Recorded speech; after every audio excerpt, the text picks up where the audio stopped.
Boa noite, irmãos. Que Deus nos abençoe.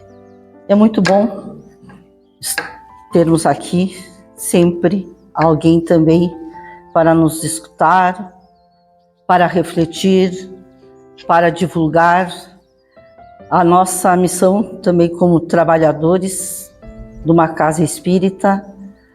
É, na medida do possível, ter uma bagagem para que a gente possa consolar e também instruir. Até acho que alguém, quem vem sempre aqui vai dizer de novo esse mesmo assunto, mas acontece que o capítulo, esse livro, Fé na Vida, de Carlos, que foi organizado, na verdade, por Carlos Eduardo Ascioli Durgante, que é um espírita gaúcho.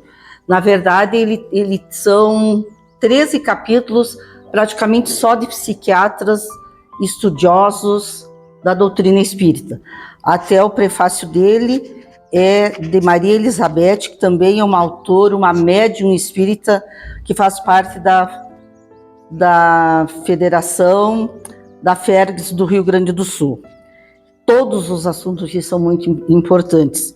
Mas quando, em janeiro, comecei a falar nesse assunto, em especial sobre resiliência, diante dos acontecimentos, principalmente dos fatos mais relevantes que têm acontecido nos últimos dias, porque não passa um dia que não se ouve uma notícia triste, uma tragédia. Nós estamos num mundo de prova e expiações, só que a gente acho que não esperava que as coisas ficassem assim, cada vez parece mais aceleradas e diante desse assunto, da importância também, como diz aqui o autor desse capítulo, Paulo Mosqueiro, que é um médico psiquiatra, ele diz que a gente também tem que aprender a ser resiliente, aprender a ser forte e principalmente preparar os nossos filhos, nossos netos para continuar enfrentando que o mundo, os acontecimentos, e por mais que a gente ame um filho e que a gente gostaria de poupá-lo das dores, dos sofrimentos, não é? Eles têm que também passar ou compreender. Nós não podemos fazer tudo por eles. E seguindo aqui, então, esse capítulo, aonde ele diz que a gente também pode aprender a ser mais forte, mais resiliente. Então, recordando um pouquinho, brevemente, o que já foi falado, para quem aqui está pela primeira vez, e vamos até repetir alguns pequenos itens, também o conceito de resiliência, que para o médico e físico Thomas Young, ainda em 1807, ele disse que é uma propriedade física dos materiais muito relacionada à capacidade de acúmulo de energia sob tensão e retorno ao normal sem ruptura. Em palavras mais simples, em uma comparação, é quando o metal, por exemplo, de uma mola é submetido a uma força, a uma pressão, ela retorna ao estado natural sem romper. Então ela volta assim. E então, em comparação também, esse termo está sendo muito usado e ultimamente eu vi em reportagem de jornal falando na resiliência dos nossos agropecuaristas, na resiliência de nós. Então é um termo que está sendo muito usado porque nós estamos presenciando mesmo tempos difíceis. Então, a resiliência, ela constitui-se um processo complexo, dinâmico, envolvendo características biológicas que são mais relacionadas à vida física, seja animal, a nossa principalmente, mas tudo que envolve, tudo que tem vida, psicológicas, que envolvem daí sentimentos, e as nossas relações sociais, porque também conviver a gente ouve e vê toda hora como tem dificuldades e tem conflitos na nossa sociedade, seja na família, em qualquer lugar. Em uma visão ampliada, a espiritualidade é um fator importante também relacionado, e principalmente é o enfoque desse artigo, desse capítulo. E os nossos psiquiatras também desenvolveram uma escala de resiliência, onde eles testam, eles conversam, numa terapia, eles conversam, ela serve de instrumento de estudo para um médico psiquiatra, psicanalista, conhecer aquele paciente, até onde ele, o que ele mais... Então, é um questionário que Paulo Mosqueiro também selecionou alguns itens e que são úteis para todos nós. Nessa escala de resiliência, que é um dos instrumentos atuais mais utilizados para estudar esse conceito cientificamente. E nesse comparativo, os fatores presentes nessa escala de resiliência ele estabeleceu, na verdade, um diálogo com os conceitos de espiritualidade, trazidos pela doutrina espírita, pois os estudos comprovam que há fatores capazes de promover a resiliência. Quer dizer, nós podemos também produzir, promover, multiplicar.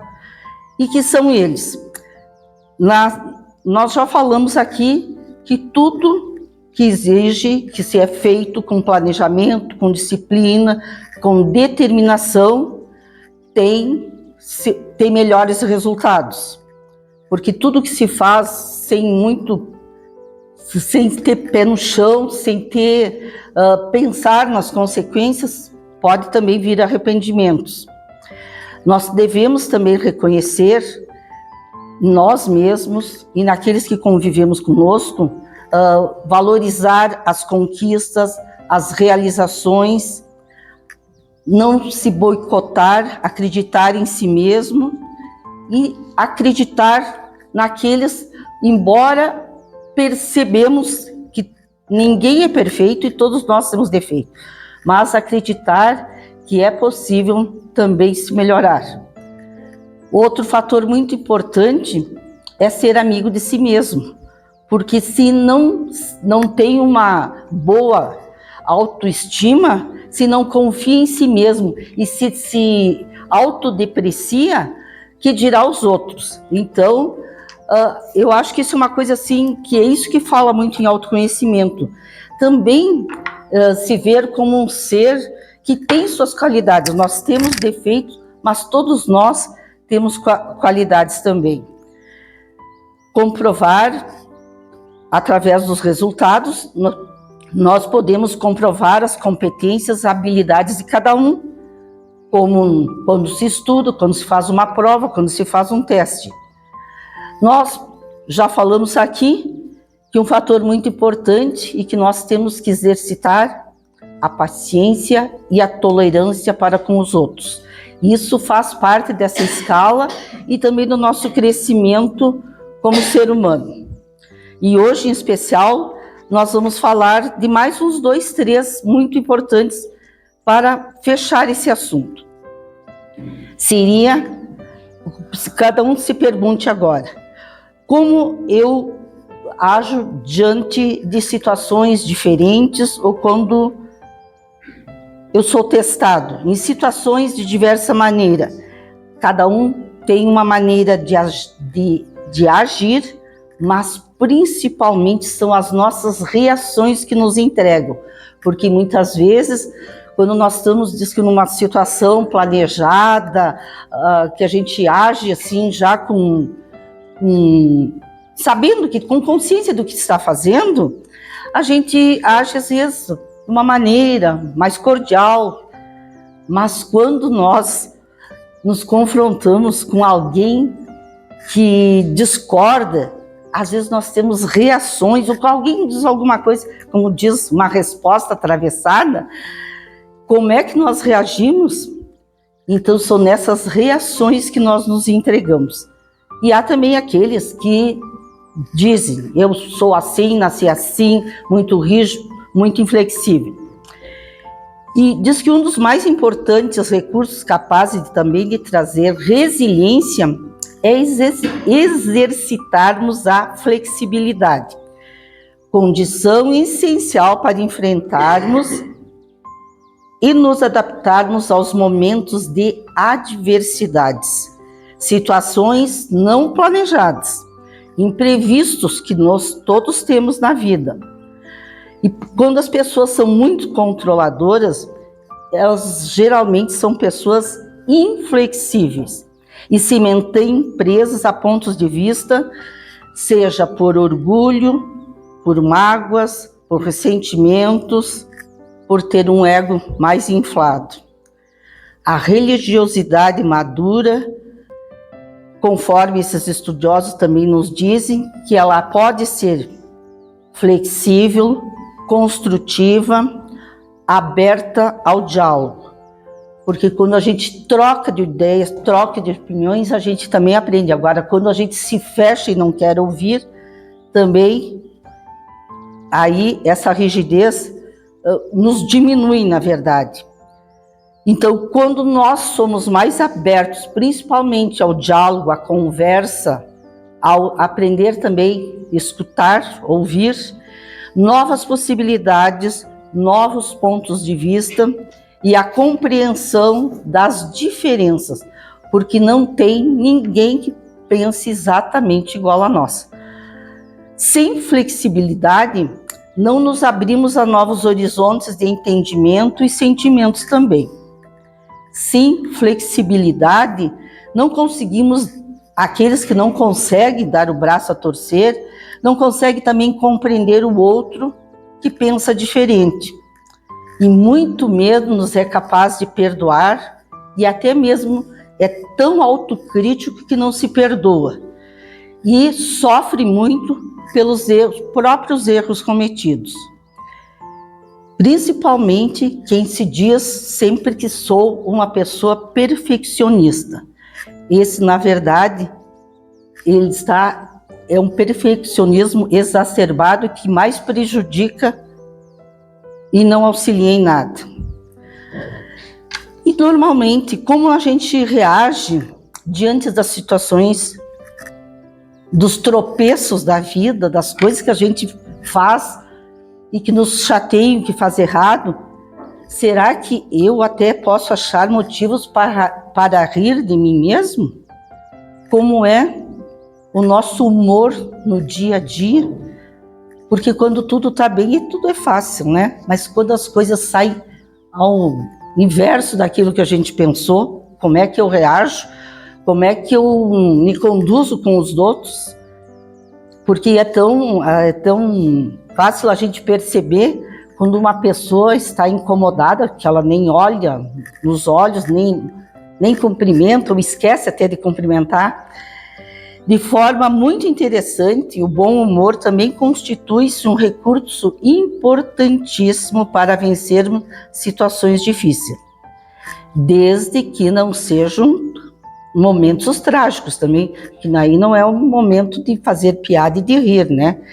Mas é tão bom conviver com pessoas que são mais brincalhonas, que sabem fazer, a gente diz, rir nos momentos até, e que assim permite uma descontração.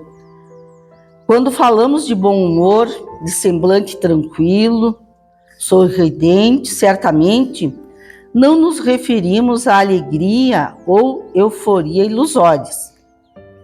Também isso tem que ser, nós temos que ser verdadeiros, não pode ser uma coisa falsa. Porque na comédia a gente ri, mas não podemos rir também da desgraça alheia, que nos afastam da realidade, mas também nos permite a capacidade de ver com simplicidade as dificuldades e fragilidades pelas quais todos passamos. Porque a gente também pode se perguntar, e se eu estivesse naquela situação semelhante àquela pessoa, como eu agiria? O bom humor sincero cria condições para a harmonia e nos auxilia a lidar também psicologicamente com a nossa própria agressividade. A capacidade de encontrar motivos para sorrir tem relação também com a gratidão e com a humildade.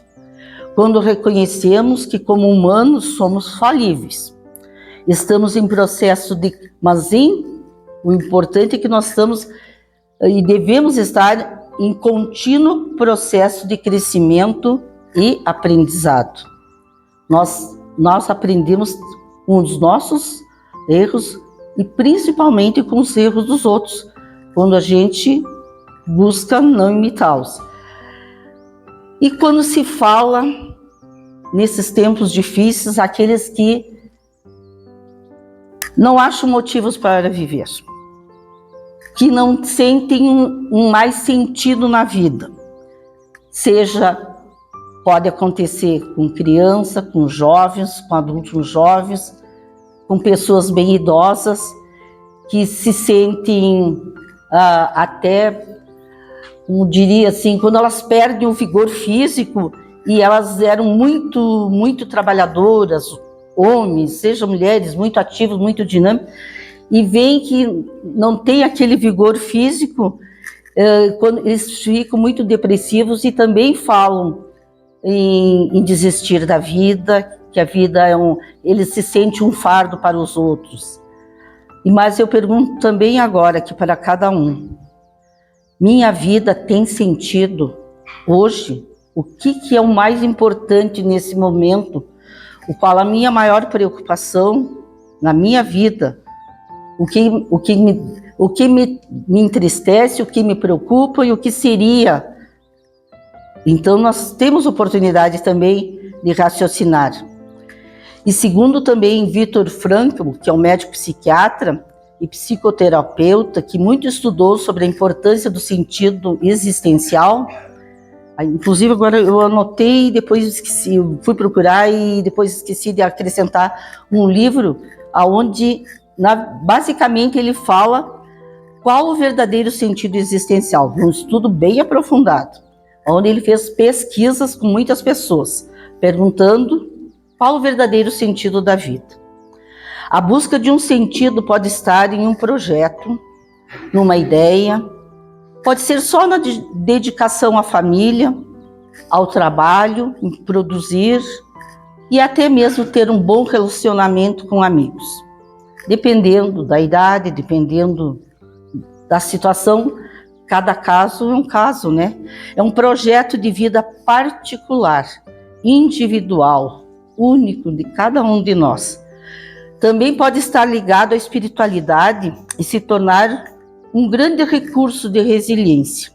Dedicação aos estudos também pode ser um ponto de partida.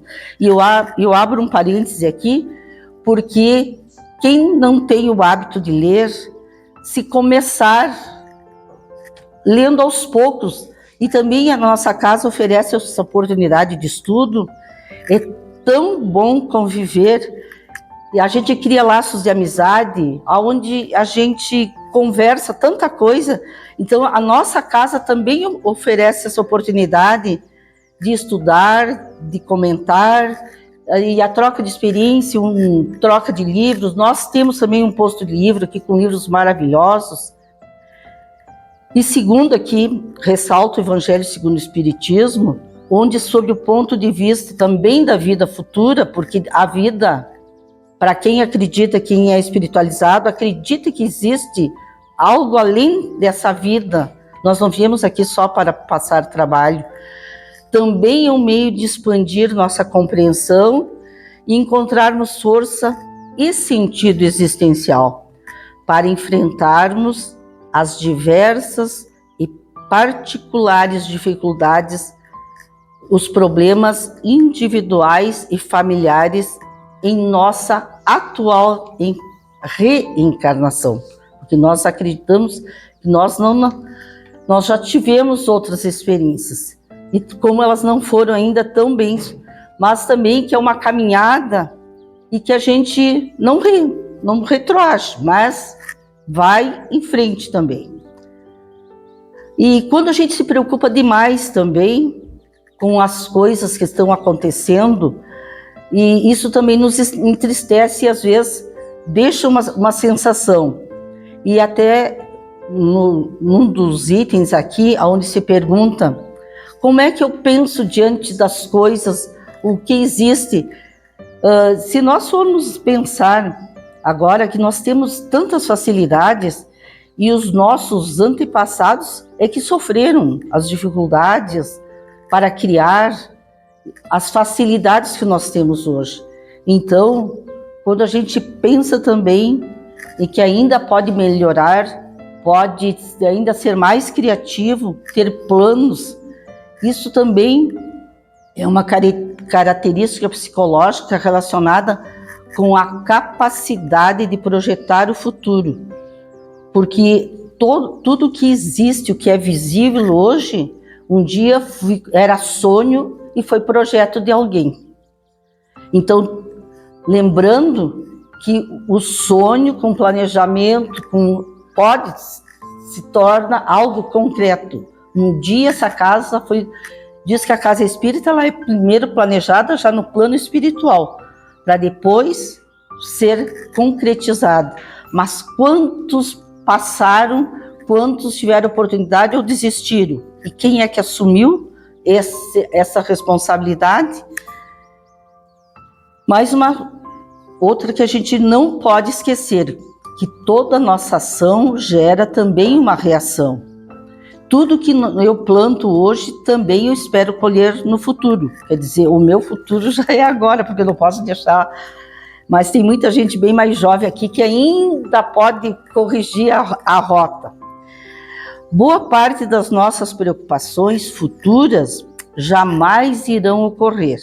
Pessoas ansiosas, têm uma ansiedade, uma preocupação exagerada, muito negativas com o futuro. Pessoas muito controladoras se angustiam e sofrem antecipadamente.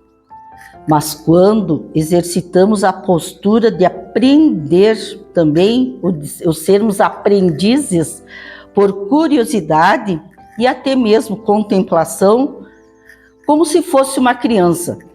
E por que nós gostamos de viajar e tirar férias? Quantas coisas a gente volta diferente depois de uma viagem, quanta coisa se aprende quando se observa algo diferente. Quem vive uma vida inteira massacrando, fazendo por décadas, todos os dias, a mesma coisa não evolui. E a gente só percebe isso quando alguém rompe e tem coragem de fazer coisas diferentes. Porque se todo mundo fizesse sempre a mesma coisa, nós ficaríamos girando e não evoluiríamos. Então, quando nós também paramos e nos colocamos em contato com nossa essência, quando nós escutamos nossa própria respiração, quando oramos, quando escutamos, não importa o lugar, da nossa preferência, principalmente ligado à natureza, seja praia, seja mar, seja floresta, uma montanha, quando as pessoas como se voltam diferente, porque também são aqueles melhores momentos de verdadeira meditação. É quando nós não nos preocupamos com as coisas e a gente diz, a gente viaja com o pensamento, viaja com uma boa leitura, são situações que também nos fortalecem. E principalmente quem gosta, né, de leitura, de uma boa leitura, de uma boa música, seja também quando nós encontramos num bom filme, né, quando nós saímos dessa rotina rígida, quando nós fazemos algo diferente, prazeroso. E são nesses momentos que podem surgir aquelas melhores ideias nossas também. Então, a meditação, ela pode ser momentos diários que a gente pode ter também, para, tipo assim, nos reabastecermos. E quando convivemos também com pessoas que pensam e agem muito diferente de nós, aí também vai depender muito da nossa maturidade emocional e espiritual. Quando a gente convive, principalmente no trabalho, né? Porque até em casa nós sabemos que entre irmãos também há divergência. Mas também qual é a nossa capacidade de nos identificarmos com a nossa verdadeira função ou missão no mundo, independentemente da opinião do pai, da mãe e dos outros. A valorização do outro sempre é bom, quando nós valorizamos os outros, quando os outros também reconhecem, têm reconhecimento. Mas como reagir às críticas e os elogios? Muitas vezes nem tão sinceros e que deixam, às vezes, mágoas e ressentimentos. Muitas vezes também nos encontramos com menos disposição em situação com dificuldades. No entanto, precisamos encontrar energia para fazer o que é preciso fazer. São os nossos deveres, seja como trabalhador, cidadão, pai, mãe. Não é fácil, né? Educar, não é fácil. A gente sabe das responsabilidades. Obrigações nossas, compromissos assumidos que exigem esforço, conquistas individuais, mas nesses momentos, nós refletimos, são desafios para o nosso espírito. Exemplos de pessoas que também aparentemente frágeis fisicamente, mas que enfrentaram as suas dificuldades. Na doutrina espírita, ou seja, também nós temos Francisco Xavier, Divaldo Franco, mas também o exemplo de Madre Teresa de Calcutá. A saúde e a aparência frágil, mas a força daquele espírito.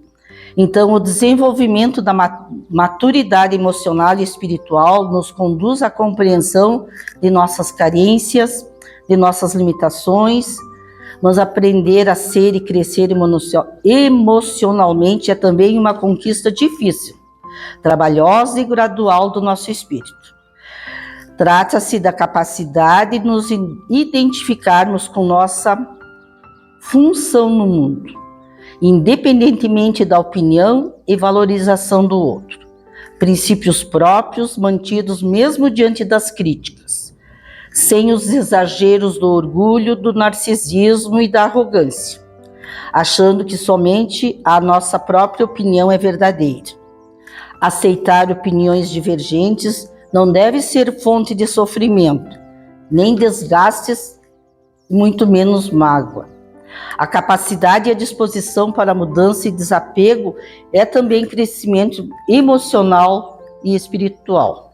É uma oportunidade de crescimento espiritual. Também é um recurso capaz de promover a paz, a libertação e resiliência. A ciência também comprova que para desenvolver nossa resiliência é ser alguém capaz de ajudar. Quando nos voltamos aos outros, principalmente aos mais carentes, aos desafortunados, angariamos experiências novas que nos permitem conquistarmos recursos espirituais e méritos. Assim, sintonizamos também com realidades espirituais superiores que nos auxiliam nas nossas próprias dificuldades. Na condição de espírito em evolução, especialmente nos momentos tempestuosos da nossa vida. São nos momentos de grande adversidades que nós enfrentamos na vida terrena que encontramos nosso aprendizado e crescimento como espírito. Na lógica do Evangelho, quando verdadeiramente nos voltamos a alguém, nós ampliamos nossa capacidade interior e, como já foi dito, a nossa resiliência.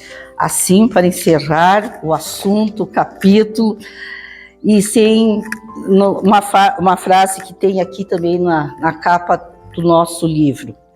Tenhamos fé na vida, acreditemos na ciência, tenhamos fé no homem, fé no que virá. e que nunca nos falte esperança de dias melhores.